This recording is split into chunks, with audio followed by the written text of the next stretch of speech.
With Terraria's release of the Labor of Love update came with it some new secret seeds. Of these new seeds, there is one that Red, the creator of the game, calls his magnum opus. In it, it combines every secret seed into one, which the community ended up calling the Zenith seed. This seed has the colorful world of the Celebration seed along with its NPCs that just end up dying after the first day. Thanks, Red. New traps from the new No Trap seed, with all the wiring hidden until Skeletron is killed. Also, they are just everywhere. You are now required to eat every so often because of the constant seed, as well as being in darkness just flat up kills you. The World Gen has elements of both Drunk and Not the Bee seeds, with Jungle and Ice being combined and Queen Bee larvae just spawning everywhere throughout the world. It also has the difficulty addition of the For the Worthy seed, which now elevates Master Mode to Legendary Mode, which increases boss difficulty even further. And finally, the biggest change of them all, the Don't Dig Up seed, which essentially inverts world generation. Yes, for this seed, you start in hell, and the surface is a wasteland of the Crim and Corruption biome, and all the enemies are just drugged up. Needless to say, the seed is a great time and definitely isn't painful to play at all, and I would love to play it over and over and over. So that's why I set out on trying to be one of the first people to beat this seed on Master Mode Hardcore, and not at all because everybody else on Twitch was attempting this as well. Finally, I want to state the rules that I use for this challenge. I'm going to be using the No Major Abuses rule set that speedrunners use, which you can see on screen now. Anything else will be fair game. Also, this run took me 37 hours to complete, so I will be skipping a bunch of the smaller details to make this video a reasonable length. But if you want to see the full run, it was 100% streamed on my Twitch channel, and the VODs will be linked in the description below. With all that out of the way, this is how I beat the Zenith seed on Master Mode Hardcore. To generate the world, you'll need to use the seed Get Fixed Boy. If done correctly, it will invert the loading screen and you'll hear cat sounds every so often. Now, this is not my first attempt at it, if you can see by my character's name. It is attempt 47. Also, Uba is just Habu backwards. With 46 previous attempts under my belt, the strategy that I developed was to immediately just head to the right, hit every single tree I could, which will give me food. It will also drop bombs to get me wood so I don't actually have to chop trees, and break pots along the way which contain rope. I see a lot of other people building houses and building these elaborate bases right at the start, but the early game is by far the hardest part of this challenge, so you're gonna die a lot. So it's just much easier to get right into it and just start exploring to get your loot and your life up.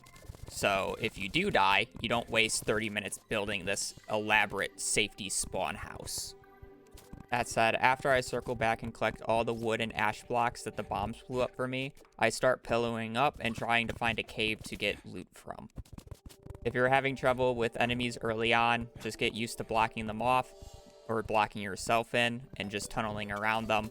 They deal way too much damage, and you don't do any damage early, so it's just safest to avoid every fight you can get. Other things to note, lava will just straight up instant kill you on the seed early on. It deals almost 200 contact damage to you. Yes, Ashwood armor does reduce it by a lot, but you'll still likely die just by touching it.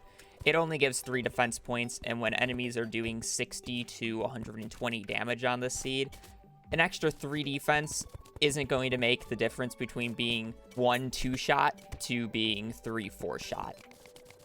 So I always just pass on making Ashwood armor to save wood to make more platforms for building easier. Also, I mentioned it earlier, but watch out for traps. They are literally everywhere, and wires love crossing over each other. So even if you disable one trap thinking it leads to this one, if you press another pressure plate on accident, it's probably going to trigger the entire room. My goals early on is just like any other playthrough, get platinum armor as fast as possible, get a double jump, Hermes, a decent grappling hook for mobility, and of course, 400 HP. After my first dive, I guess I'm not going down. After my first splunking session, I had Hermes, Cloud, a ruby hook with 240 HP. Not a bad haul, but I wanted to build NPC housings now to get grenades and a mining helmet so I don't have to worry about placing torches every 2 blocks. After which, I went exploring again with the goal to find more platinum ore and more life crystals. After getting 400 HP and full plat armor, I went to explore my underground desert to find the magic conch. Finding the magic conch will allow me to get to the surface without actually having to dig there. Also, in the underground desert, I ended up finding the underground crimson and broke a crimson heart to allow goblins to spawn, who ended up invading the next morning. After killing the goblin army and massacring my NPCs for tombstones to get the gravedigger's shovel, I flattened the area to the right of my spawn to make a boss arena. The first boss I'll be killing is Eye of Cthulhu, and then right after, King Slime, just to prevent him from randomly spawning whenever I kill a slime. Both are extremely easy bosses even on the Zenith seed, and can just be killed with grenades and running in straight lines. I will be showing the full boss fights for this video, but for these fights I'll slightly speed them up because it's just me running and tossing grenades.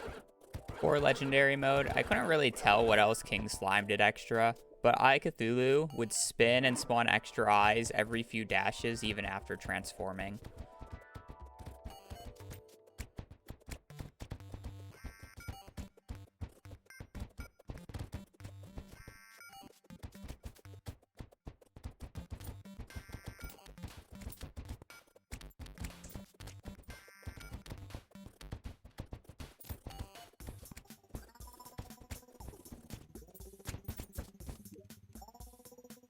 Once the Eye of Cthulhu is defeated, the Dryad can finally move in. I plant some grass to give this hellish landscape some greenery, and I plant pumpkins on it. This will become my food source for the majority of the run. After renovating my main base with a new herb garden and storage area, I went back to the desert to find a pyramid. Because of the celebration seed, this world is guaranteed a pyramid, which will always have a pharaoh set, plus either a sandstorm in a bottle or a flying carpet. I do want sandstorm, and even if I do get carpet, it doesn't matter in this world because you're guaranteed robes, and you can shimmer robes into a sandstorm in a bottle. Speaking of shimmer, for those living under a rock, there's a new liquid in Terraria. It does a bunch of random things like converting items into new items, giving permanent stat buffs, and even decrafting items. The shimmer biome is always found on the opposite side of the dungeon and tends to spawn right below the ocean on small worlds. After using my magic conch to arrive at the ocean, I immediately begin to dig down. I did end up missing the main pool of shimmer, but I did find a small secluded pocket of it to shimmer all my items. After I was done with shimmering, I went out to start building a pylon network to be able to get to every biome easier. I built a snow and jungle pylon at first before I got bored and started preparing for the Eater of Worlds. For the Eater fight, I'll be doing a cheese strat because I've already fought him normally on a different attempt and felt like it wasn't worth the effort of doing it again. So if you're struggling with this boss and want some good cheddar, here's how. I proceeded to break another crim heart, so now I have a total of 2 hearts broken, and then I build a box right above my corrupted beach at the edge of the corruption biome, which I could tell by the in-game music. The main thing is that I want to be high enough so that Eater of Worlds can't reach me. I then set my spawn in this box using a bed and destroy all the connecting blocks to just make this a floating box in the sky. Which may seem a little counterintuitive because how do I get home from here if my spawn is here? Well, there's a trick to it. You can invalidate the house by removing a single block. This will make it so that when you use a recall, you'll be at spawn again. Now let's say you revalidate the house by placing the block back. You don't need to re-click on the bed for your spawn to be reset at that bed. It will automatically do that. So, if you use a falling block, recall while the block is falling, you will be at spawn. But then the house is revalidated, which means the next time you use a recall, you'll be at the bed. And after all that setup, here is the Eater of Worlds fight. For Legendary mode, Eater of Worlds, every time he splits, will spawn a massive Eater of Souls that can also spit at you, but since I'm in a box, nothing can get to me. Oh, he spawned on the tree, but he didn't fuck me.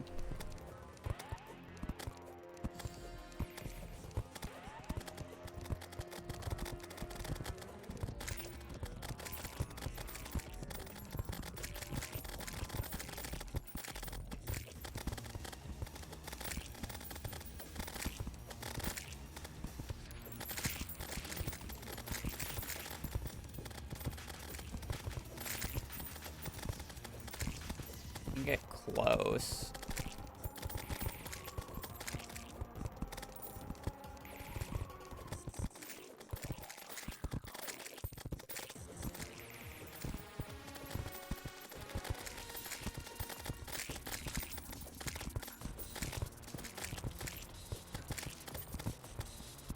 I think we're fine.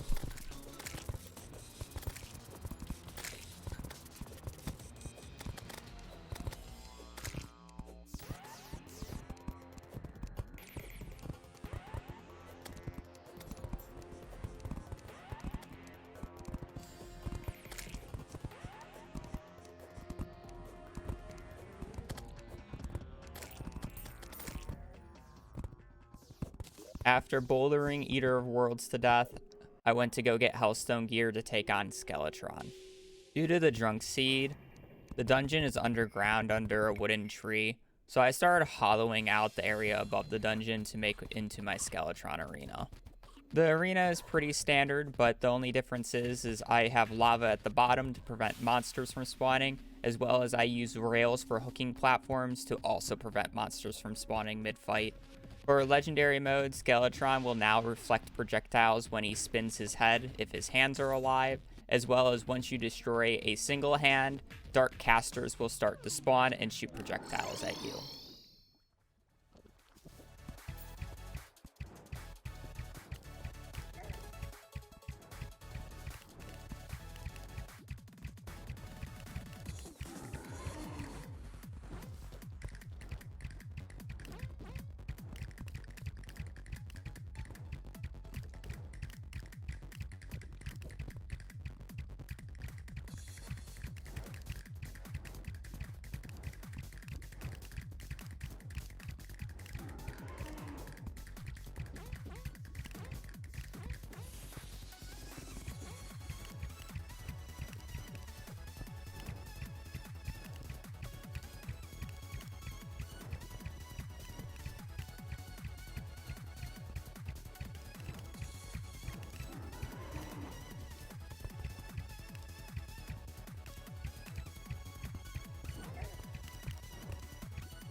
Oh, what the fuck?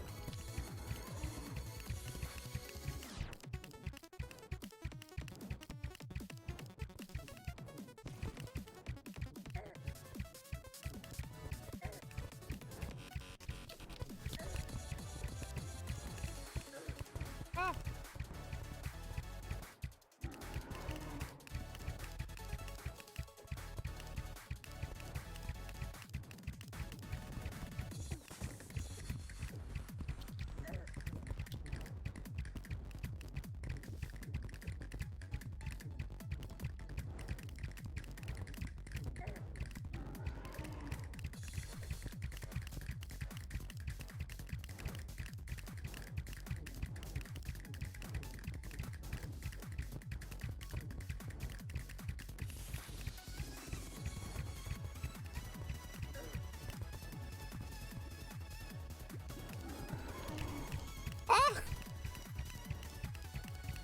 How do you fucking not tap my ass?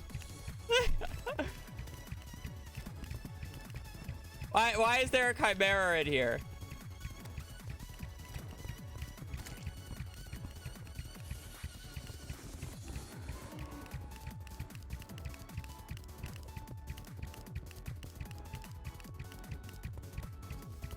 Traveling merchant.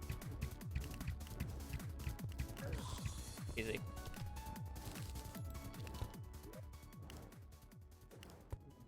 After Skeletron's death, I immediately head in the dungeon. In the dungeon, I'm looking for 3 things: Muramasa, Cobalt Shield, and a Shadow Key. The Shadow Key is self-explanatory. Cobalt Shield will be used in later boss fights down the line, and Muramasa is going to be used to craft Knight's Edge. After the buffs it received in this update, it's probably the best pre-hard mode weapon by far. And after crafting Knight's Edge, I decided to do a test run on Brain of Cthulhu with it. I did end up just reusing my Skeletron arena since it was already in the Crimson, and it just worked out great.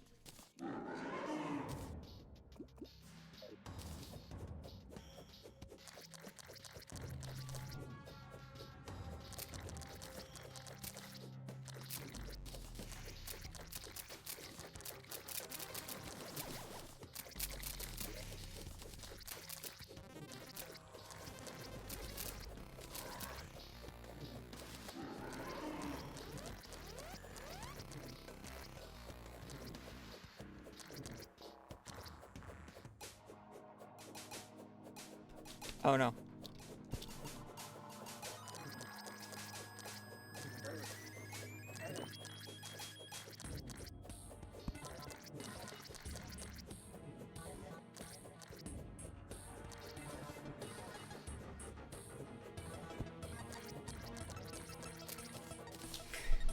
I thought I just despawned him for a second. At this point, the next boss most people fight is probably generally Queen Bee or Deerclops, but in this run, there's really no point of me killing them. I already have better gear than what they can drop, and there's no point of risking my death to kill them. That said, before I go into hard mode, I still need to do a bit more prep. In hard mode, a lot more things start to one-shot you. So to counteract this, I want to do everything I possibly can in pre-hard mode before I start hard mode. So I build a few more pylon bases, adding fishing areas to each pylon, set up a life fruit farm, and a Plantera arena so I don't have to risk getting killed by a tortoise while building it, which even though I did just say she was useless to fight, I did end up fighting Queen Bee in it to test out the arena. I didn't really notice anything extra with her on legendary difficulty other than she probably shoots more projectiles and summons more bees, but she's basically the same fight as before.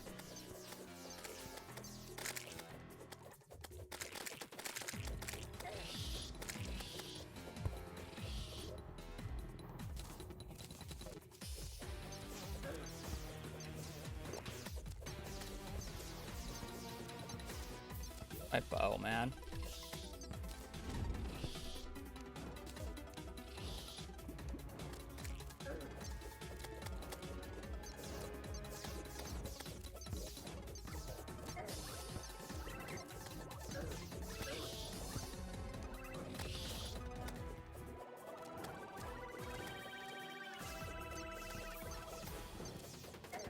I keep dashing into that, man.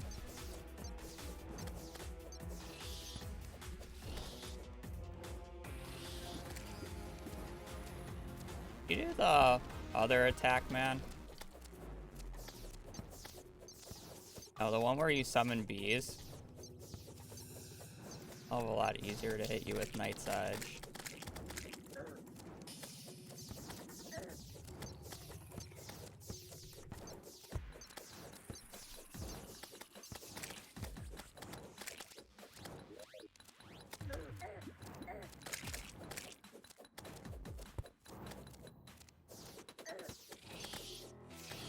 Saved.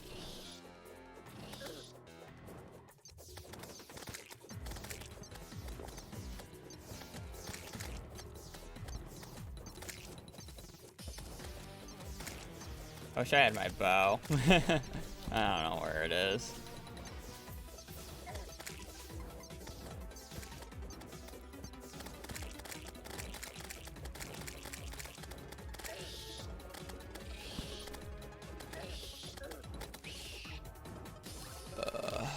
I hate that fight. And finally, I went golfing. Yes, you heard that right. I went golfing.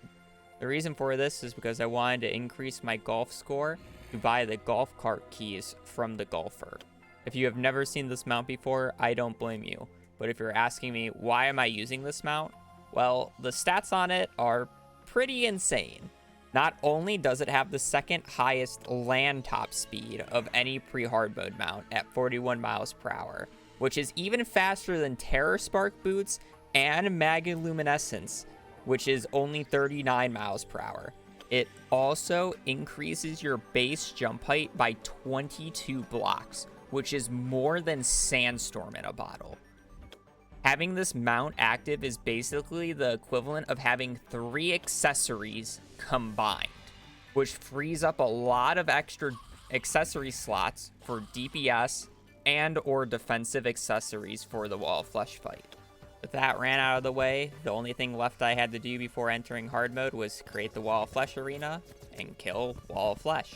I did create my Wall of Flesh arena in a very specific way. I made a 21 block high corridor to squish Wall of Flesh into, so when I use my Knight's Edge to DPS him, I would be hitting multiple eyes at the same time, essentially doubling if not tripling my DPS on him. The other thing I did was I found a Fire Imp statue. With this Imp statue, I was able to cover my entire arena in Imp banners. The reason this is important is because during the Wall of Flesh fight on Legendary mode, he spawns a bunch of Fire Imps that do the same, if not more damage than Wall of Flesh himself. And yes, these banners do work on the Fire Imps that spawn during the Wall of Flesh fight. And with all the prep finally finished, it was time to enter hard mode.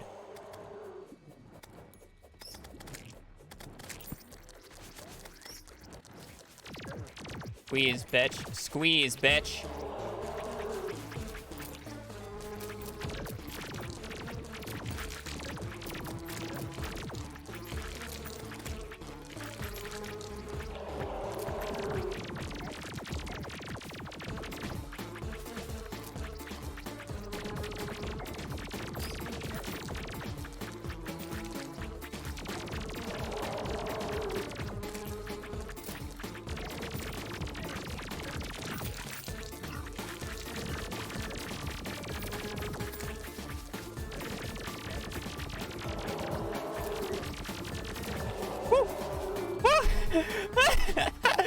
I almost didn't have enough room.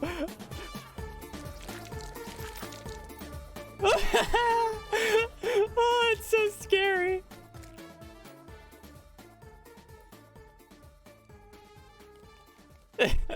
He goes so fast. And with Wall of Flesh defeated, it's time to fish. I could break altars and get ores that way, but it does come with a few risks. I did just enter hard mode, so there's new enemies that are more likely to just instant kill me. And second, if I break an altar, pirates can spawn.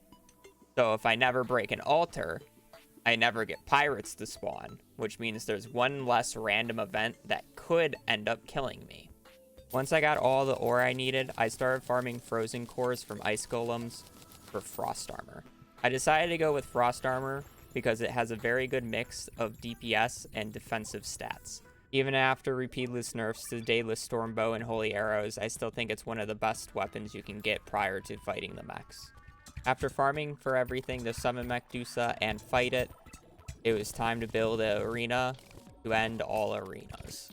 I could have just fought it on the surface like a normal person, but there's a lot of enemies that would just get in the way during the fight, and I didn't really want to deal with that, so that's why I decided to make it underground in hell. And with everything I need, here's the abomination known as Mechdusa.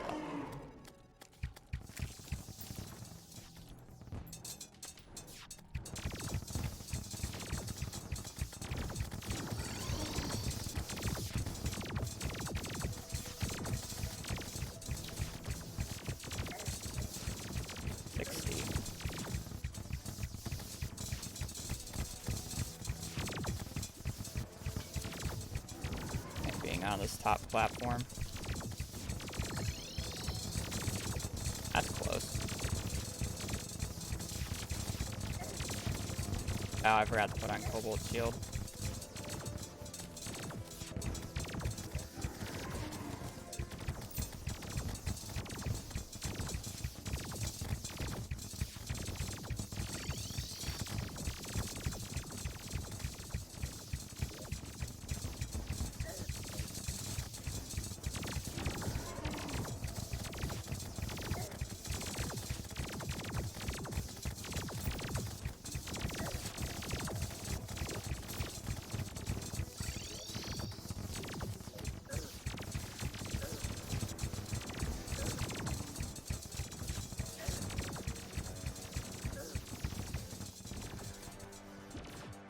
Oh, rip my honey.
This breath needs to go the fuck away.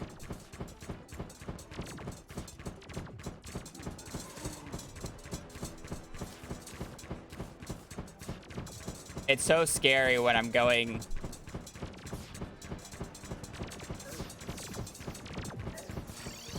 When I'm on his right side, it's scary.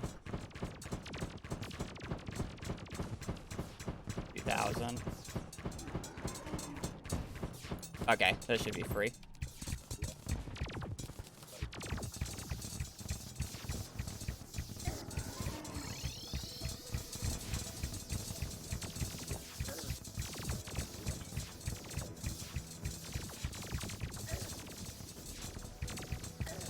Where's my gills potion?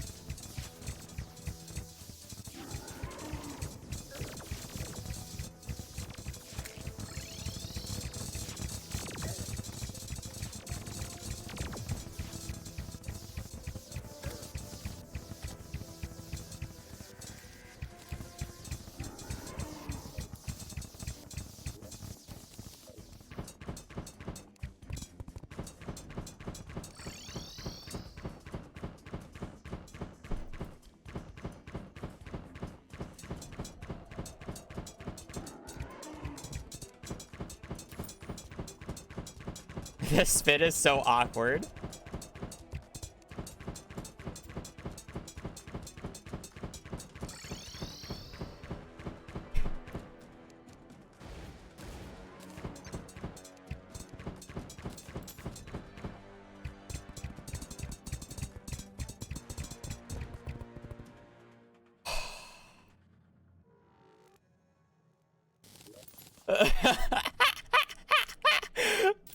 Golf cart is BIS.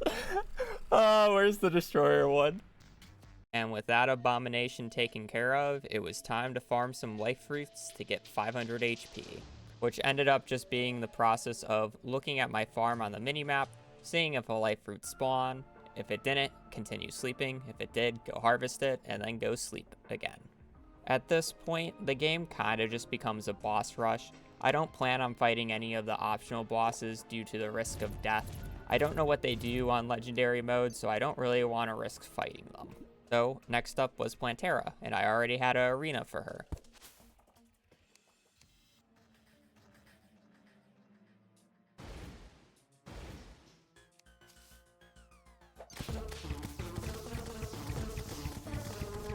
Just timing.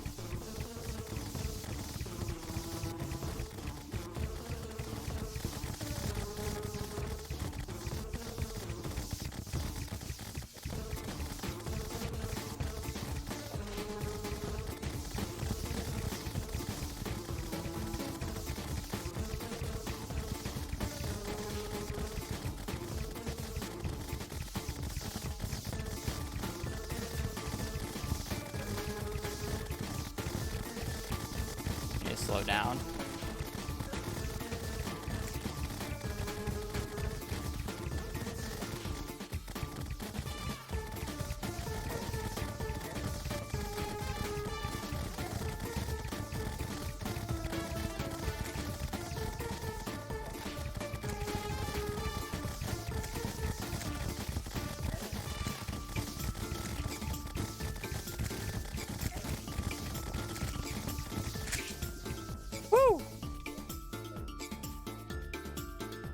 I thought I was going to get hit by a lot more from the contact damage. Golem is next on our hit list. And with the new update, they made him really annoying to get to. You can't actuate the bottom of the temple anymore to enter through the bottom. And because I'm doing the no major abuses rule set, hoiking into the temple is not allowed as well. So that means I have to go in through the front door. After disarming every trap, panic recalling away from a wyvern, and even a queen bee spawn, I arrived at Golem's chamber. Now, the room wasn't the greatest, but it wasn't the worst room I've ever seen.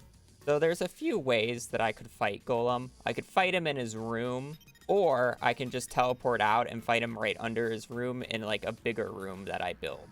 At this point, I really didn't want to go through the effort of digging out another arena right below where Golem's room was to fight him in, so I just decided to fill his entire room with honey. The reason I fill his room with honey is because for the worthy seed, Golem will be a small, very fast boy. And honey slows this boy down and reduces his jump height so much that he's just easier than normal Golem. And to ignore the move speed penalty on myself being in honey, I drink a flipper potion. The only problem with this strategy is visibility. It's kind of hard to see Golem while in the honey, as well as the legendary difficulty gives you the blackout debuff and removes all torches nearby you. So this fight may not be the most pleasant to watch, but it works. So, sucks. Alright, can't dodge that normally. Why is it so much darker?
Okay.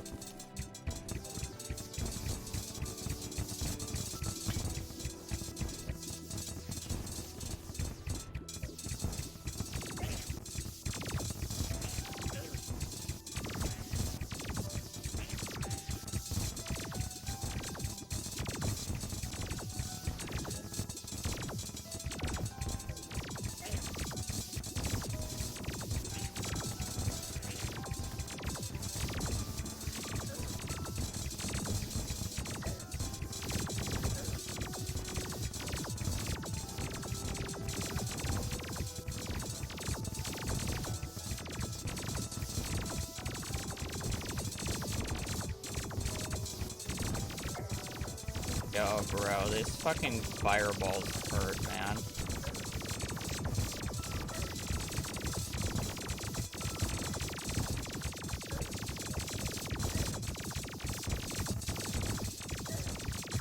Oh, can you go phase 2, please?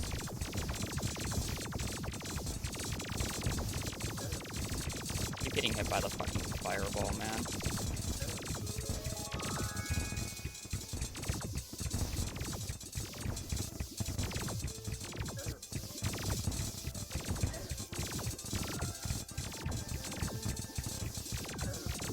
Don't dash into that.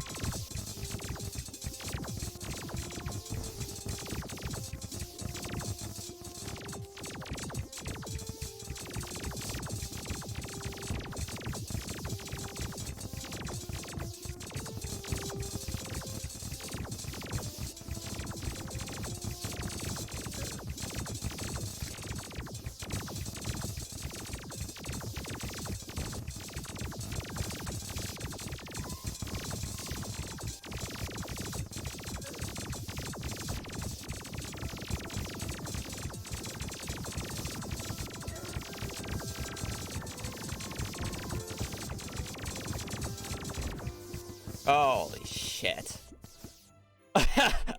Holy shit. And after Golem, it's Cultist.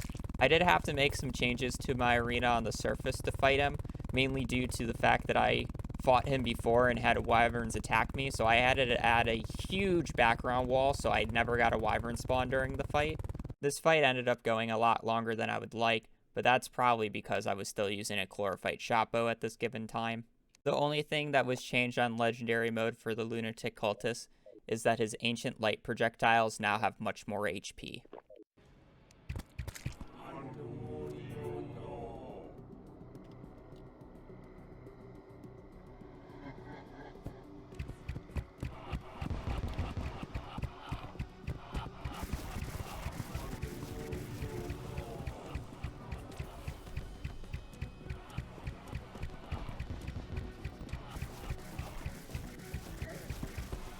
Fuck me.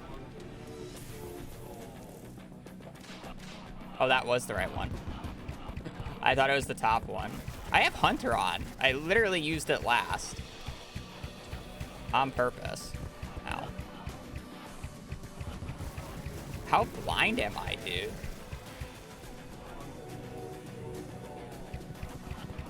Why can I not tell?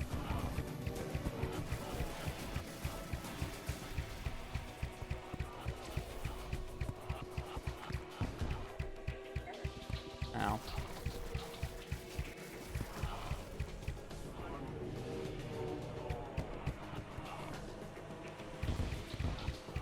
I should get rid of Inferno just in case.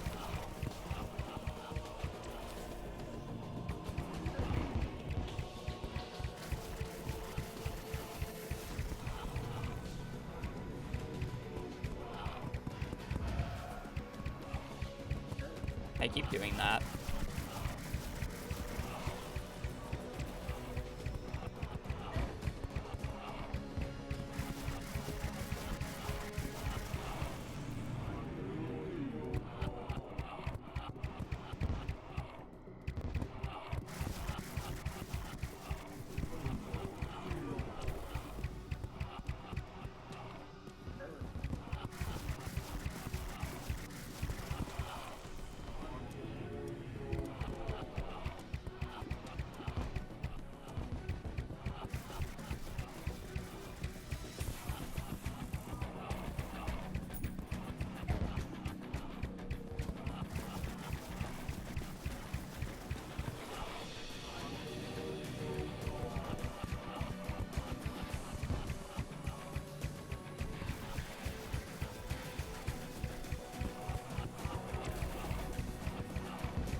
Ow.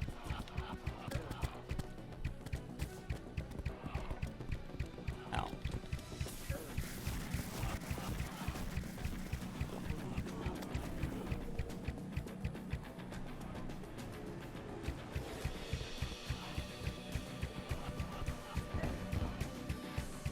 Seconds on that. Just need to go up higher.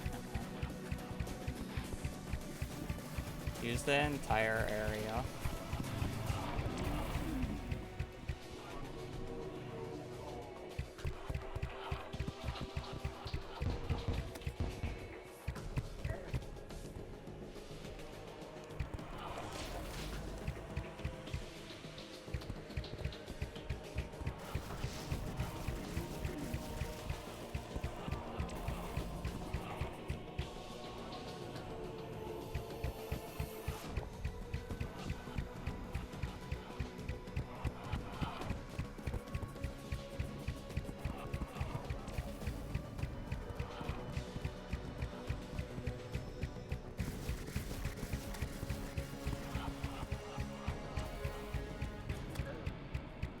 Through that.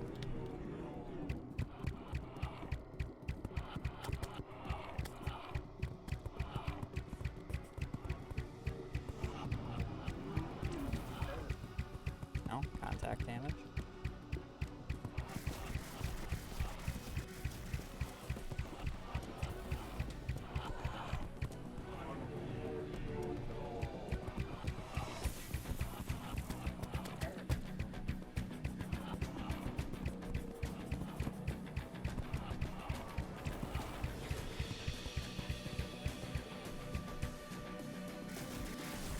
Come down here, please.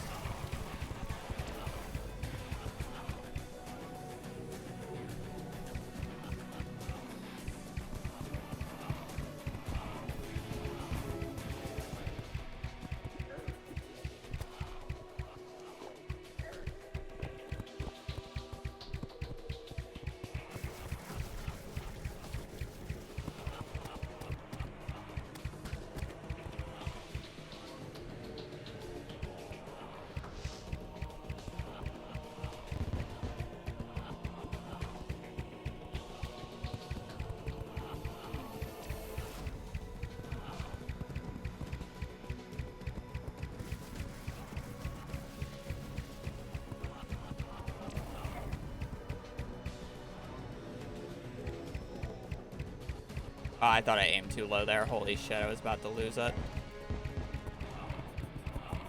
Ah! Fuck!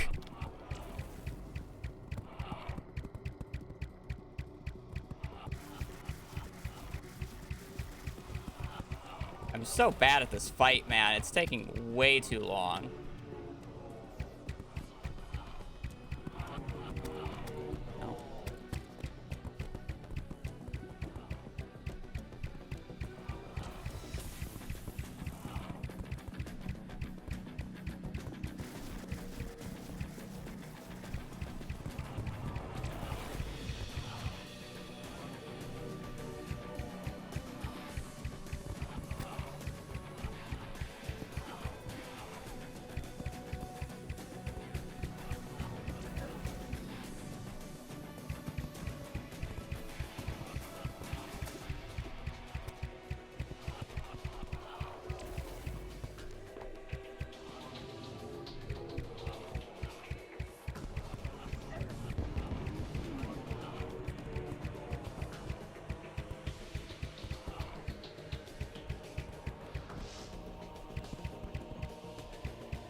Now that the celestial creatures are invading, you'll notice that they aren't on the surface, but underground.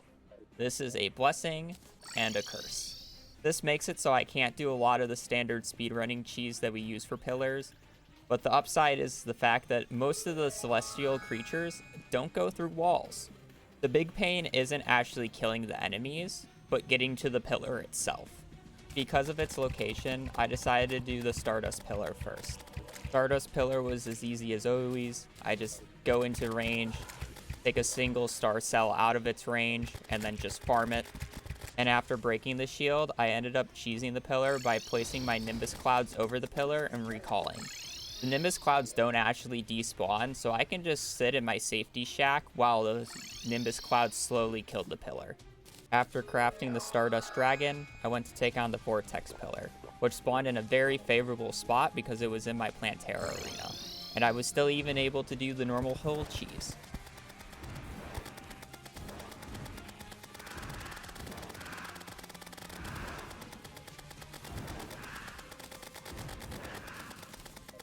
Third up is everybody's favorite pillar, Solar. To be honest, this pillar was probably the easiest of the four due to there being no risk of ever getting attacked by a Crawlipede, and the only other enemy that goes through walls is a Cordite. Because of that, Stardust Dragon made quick work of this pillar, and I crafted the Solar Eruption and Daybreak. And finally, in my opinion, the hardest pillar in Vanilla and this was the Nebula pillar. Again, I got really lucky with this pillar's location because it actually reached into hell, so I could easily just enter and exit the range of the pillar and pick off enemies slowly but surely. It did take a while, but it worked. To get close to the pillar, I just used a bunch of return potions so I can slowly crawl my way before the enemies circled in on me. I set up my Nimbus Clouds on the pillar and recalled to safety. With impending doom approaching, I sat and waited in my arena for Moonlord to arrive. But I would be lying if I told you that this was the first time fighting him. What you're about to see isn't my first attempt, nor my second, or my third. It is my fourth attempt at fighting Moonlord on this file. I was attempting to do Moonlord in a very specific way due to my space limitations, and the efficient dodging pattern found by fellow speedrunner Dakdem I learned the previous night at about 2 AM just for this fight. So I was still new to it and I messed it up a few times. You can easily reset the fight by saving quitting, and honestly during all the fights I never really got low from Moonlord. I just didn't want to risk being off pattern and messing up, so I just decided to reset the fight by saving quitting. Some see saving quitting as cheating and an exploit, but I have always just used it as a basic mechanic in the game if needed, so it's never really bothered me. I already did this multiple times throughout the run, which happened when I accidentally spawned Wall of Flesh a few times and Queen Bee. So if you have a problem with it, sucks. I really don't care. My run, my rules. That said, because it took 4 attempts, I did have to do pillars twice, which was just as painful as the first time. Anyways, enough with the rant. I hope you enjoyed the fight. It's a fun one. Twins chat is something else.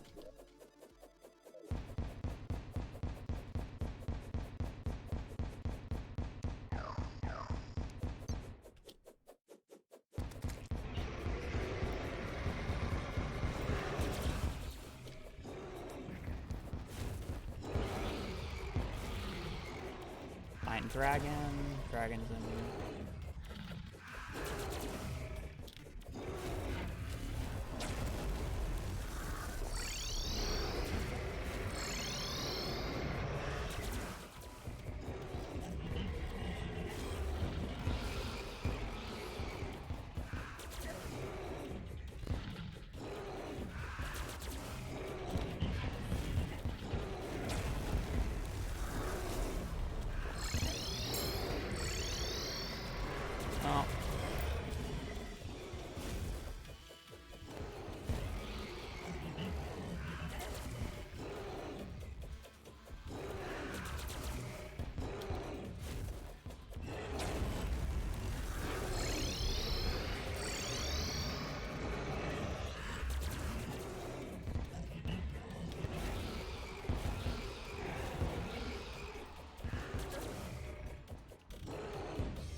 probably be killing those.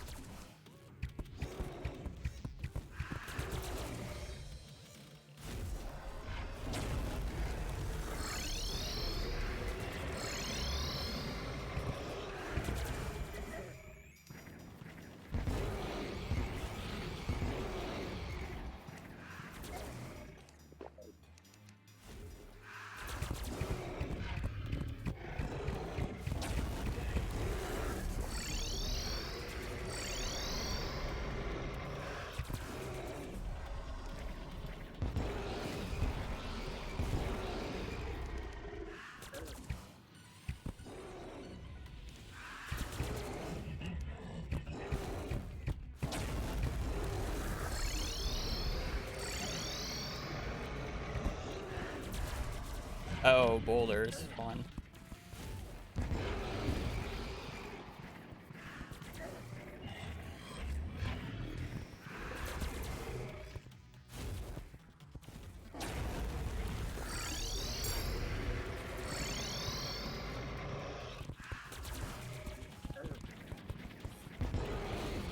Be fine. They're about to die down anyways.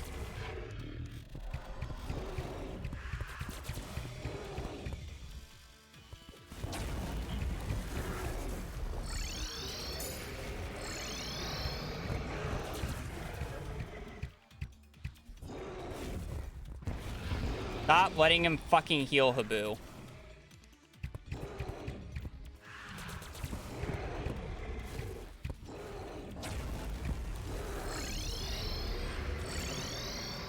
I fucking did it again.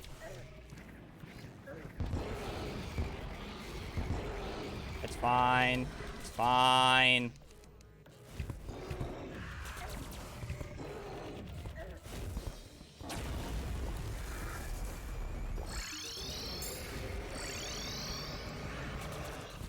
Didn't do it again, alright? No. Once they settle down, it's fine.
Fuck.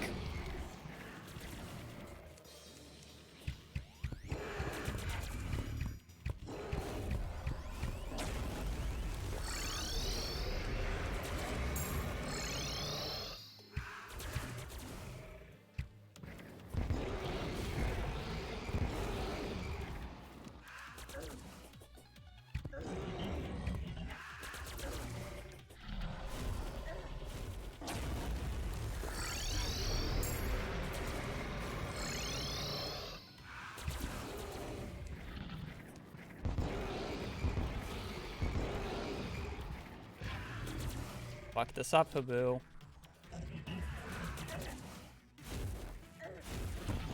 I fucking whiffed it! Ah, it was so... Ah!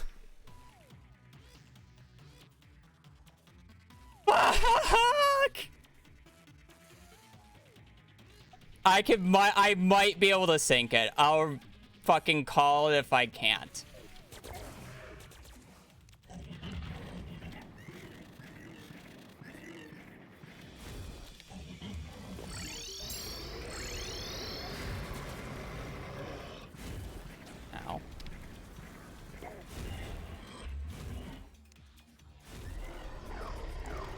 Ow. Maybe.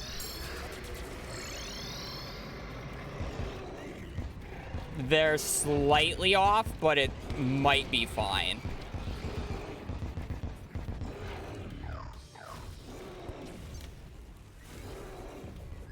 I think it's fine.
Just die. Just die. Just die.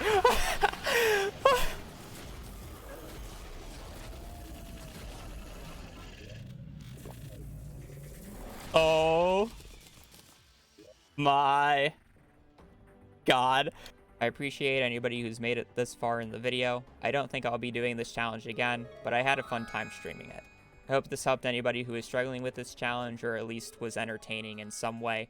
I do plan on returning to speedrunning Classic Moonlord to reclaim the world record for it next. But yeah, with that said, thanks for watching, have a nice day, and peace.